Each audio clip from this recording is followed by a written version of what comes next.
بسم اللہ الرحمن الرحیم والصلاة والسلام علی رسول اللہ وعلی آلہ وصحبہ اجمعین۔ معزز ناظرین و سامعین کرام، السلام علیکم ورحمۃ اللہ وبرکاتہ۔ حضرت خواجہ ابو حفص کبیر رضی اللہ تعالیٰ عنہ، حضرت احمد بن حفص البخاری الحنفی رضی اللہ تعالیٰ عنہ کی ولادت باسعادت شہر بخارا کے گاؤں میں سال 150 ہجری میں ہوئی۔ یہی سال ولادت حضرت امام شافعی کا ہے اور اسی سال حضرت امام اعظم ابو حنیفہ کا وصال ہوا۔ حضرت ابو حفص رضی اللہ تعالیٰ عنہ نے حصول علم کے لیے بخارا سے بغداد کا سفر کیا اور حضرت امام اعظم ابو حنیفہ کے شاگرد حضرت امام محمد الشیبانی کی خدمت میں حاضر ہو کر خوب علم حاصل کیا۔ حصول علم کے بعد ایک ایسا وقت آیا کہ حضرت ابو حفص مشرق میں ایک نامور علمی شخصیت سے متعارف ہوئے اور فقیہ مشرق کا لقب پایا۔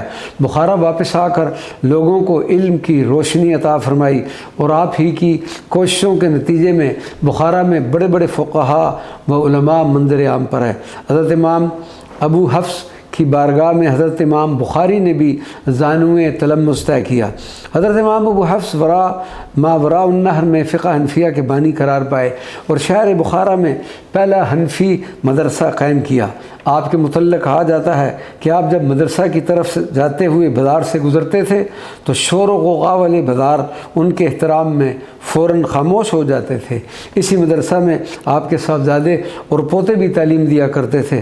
اسی طرح حضرت امام ابو حفص کی زوجہ مبارکہ بھی خواتین کو دینی تعلیم دیا کرتی تھی۔ حضرت امام ابو حفص نے بے شمار کتب تصنیف فرمائی۔ بخاری حضرات جانتے ہیں کہ امام ابو حفص کبیر ہر سائل کی حاجت روائی فرمایا کرتے تھے، جس کے نتیجے میں امام صاحب کو حاجت برار کے لقب سے بھی یاد کیا جاتا ہے۔ بخارا کے جس دروازے سے لوگ آپ کے پاس تشریف لایا کرتے تھے وہ دروازہ آپ کی بدولت دروازہ رائے حق کے نام سے مشہور ہو گیا تھا۔ حضرت امام ابو حفص کبیر کا وصال محرم 217 ہجری کو ہوا اور پہاڑ کی چوٹی پر آپ کا مزار پرانوار بنایا گیا۔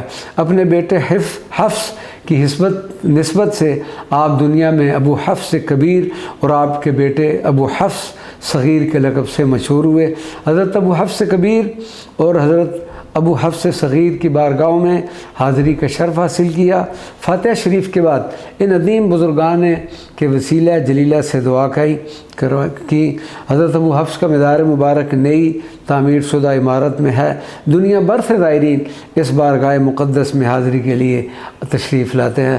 اللہ تبارک و تعالی ہماری ان حاضریوں کے وسیلہ جلیلہ سے ہم سب کی بخشش و مغفرت فرما دے، آمین۔